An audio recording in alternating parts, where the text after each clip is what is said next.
የህገ መንግስት ማሻሻያን አስመልክቶ የብልጽግና ፓርቲ አቋም ግልጽ ነው። ቅድም በመግቢያችን ለማቅረብ እንደሞከር ነው ብልጽግና የራሱን ህገ መንግስት መጻፍ አይፈልግም። የሚፈልገው ህዝብ ነው ህገ መንግስትን መጻፍ ያለበት ብለን እናስባለን።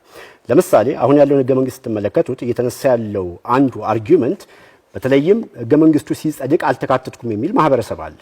ብልጽግና እንዲህ ያሉ በተለይም ደግሞ በኢትዮጵያ ውስጥ የተረጋጋ ፖለቲካ ለመፍጠር የሚያግዙትን ሂደቶች መከተል እንጂ በተለይም ደግሞ ህገ መንግስቱ በባህሪው የረጅም ጊዜ ሰነድ እንደመሆኑ መጠን የህዝብ ፍላጎት የህዝብ ተሳትፎ አጠቃላይ ደግሞ ሂዶ የኢትዮጵያን ሀገረ መንግስት በሚያጸና አግባብ ነው ብልጽግና ህገ መንግስቱ በተለይም ደግሞ በአገራዊ አካታች ምክክሩ መሰረት መሻሻል አለበት ብሎ የሚያምነው ብልጽግና በተለይም ህገ መንግስት ማሻሻያና የሚሻሻሉ ዝርዝር ጉዳዮችን በተመለከተ አጠቃላይ በአካታች ሀገራዊ ምክክር አውድ ውስጥ ነው የሚታየው። በሚቀመጠው አቅጣጫ መሰረት ነው መሻሻል ያለባቸው። ቢካዝ ህገ መንግስት በባህሪው ዛሬ ጸድቆ ነገ የሚቀየር አይደለም። በጣም ለረጅም ጊዜ የሚያገለግል ሰነድ ነው።